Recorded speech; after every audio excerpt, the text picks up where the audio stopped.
आइए जानते हैं आज की कुछ प्रमुख अंतर्राष्ट्रीय खबरों को। उससे पहले एक नजर आज के हेडलाइंस पर।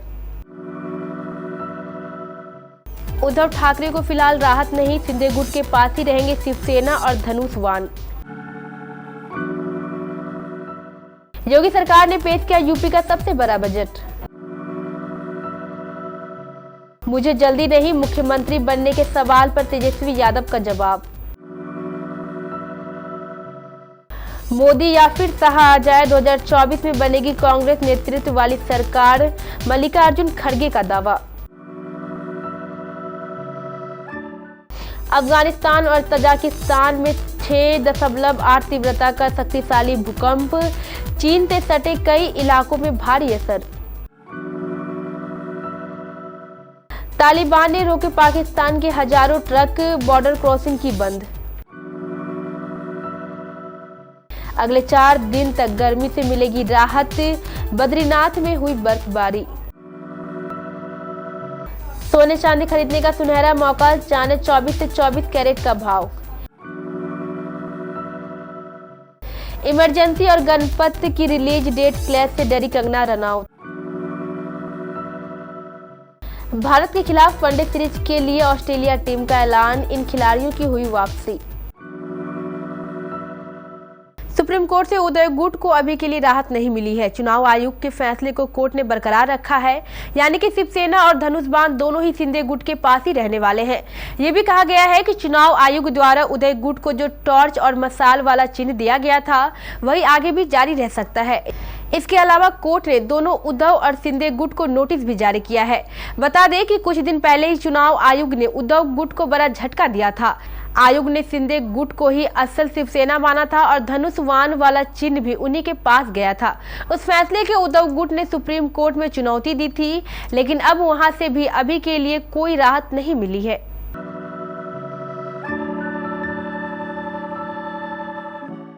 उत्तर प्रदेश के योगी आदित्यनाथ सरकार ने अपना दूसरा बजट पेश कर दिया है। योगी सरकार ने वित्त मंत्री सुरेश खन्ना द्वारा पेश किए गए बजट में मुख्य फोकस राज्य के ढांचे पर विकास पर रखा है। यूपी सरकार के इस बजट में मुख्यमंत्री कन्या सुमंगला योजना के तहत 1050 करोड़ रुपए का प्रावधान किया गया है।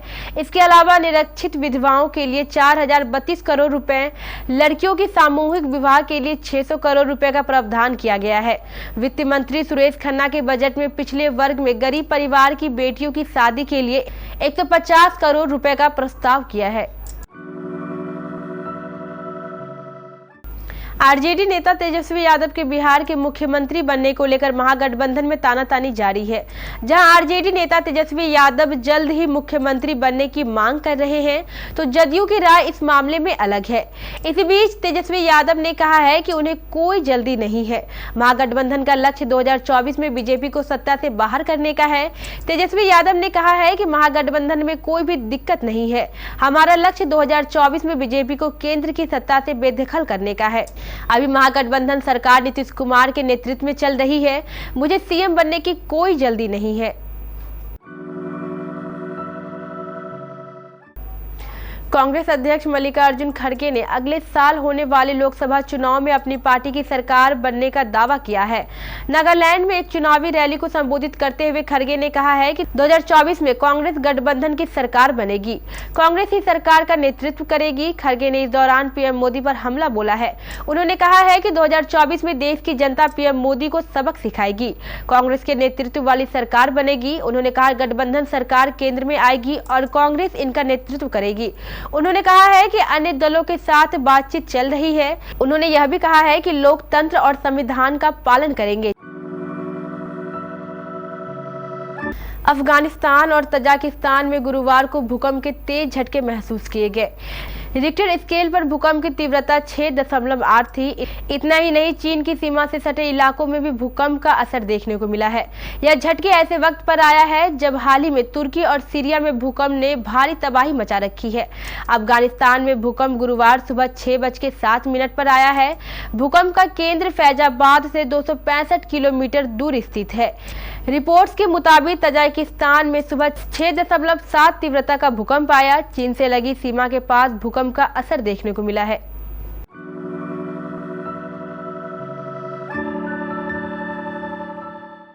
पाकिस्तान और अफगानिस्तान के बीच तनाव चरम पर पहुंच गया है। दोनों देशों के बीच व्यापार के एक प्रमुख क्रॉसिंग को तालिबान ने बंद कर दिया है, जिसे सामान से लदे ट्रक दोनों तरफ से फंस गए हैं। तालिबान का कहना है कि पाकिस्तान उसके लोगों को इलाज और यात्रा के लिए अपने यहां नहीं जाने दे रहा है और यात्रा दस्तावेज की मांग कर रहा है। इस विवाद के बीच दोनों पक्षों में भारी गोलीबारी की खबरें भी आई है। पड़ोसी राज्य पंजाब से होकर गुजर रहे पश्चिमी विक्षोभ के हल्के प्रभाव और उत्तर पश्चिमी ठंडी हवाओं ने एक बार फिर उत्तराखंड में मैदान से लेकर पहाड़ तक मौसम का मिजाज बदल दिया है। मौसम विज्ञान केंद्र के निदेशक विक्रम सिंह के मुताबिक अगले 3-4 दिनों तक उत्तर पश्चिमी हवाओं की सक्रियता के चलते गर्मी से थोड़ी राहत मिलेगी। मैदान से लेकर पहाड़ तक तापमान में 3 से 4 डिग्री का गिरावट देखने को मिलेगी। सोना और चांदी खरीदारों के लिए जरूरी खबर है। एक बार फिर सोना और चांदी के दाम में तेजी दर्ज की गई है। इस कारोबारी हफ्ते में तीसरे दिन गुरुवार को सोना 112 रुपए प्रति 10 ग्राम की दर से महंगा हुआ, तो चांदी की कीमत में 216 रुपए प्रति किलो की दर से मामूली तेजी दर्ज की गई है। इसके बाद सोना चढ़कर 56,500 रुपए प्रति 10 ग्राम और चांदी 66,000 रुपए प्रति किलो के करीब बिकने लगी है। बॉलीवुड एक्ट्रेस कंगना रनौत अपनी अपकमिंग फिल्म इमरजेंसी को लेकर काफी एक्साइटेड है। हालांकि फिल्म की रिलीज डेट अमिताभ बच्चन, टाइगर श्रॉफ और कृति सेनन स्टारर गणपत की रिलीज डेट से कैंसिल कर दी गई है। दोनों फिल्में इस साल 20 अक्टूबर को ही रिलीज होने वाली थी। इस बात से निराश कंगना ने बुधवार को शाम ट्वीट पर गणपत मेकर्स पर निशाना साधा है। कंगना ने गणपत के मेकर्स पर सवाल उठाते हुए पूछा है कि 20 अक्टूबर की तारीख को उन्होंने अपनी फिल्म की रिलीज के लिए क्यों चुना, जबकि पूरा अक्टूबर फ्री है। भारत के खिलाफ अगले महीने होने वाली वनडे सीरीज के लिए ऑस्ट्रेलिया टीम का ऐलान हो गया है। 16 सदस्यीय टीम की कप्तानी पैट कमिंस के हाथों में रहेगी। ऑस्ट्रेलिया टीम में कुछ स्टारर खिलाड़ियों की वापसी हुई है, जिसमें ऑलराउंडर ग्लेन मैक्सवेल का नाम भी शामिल है।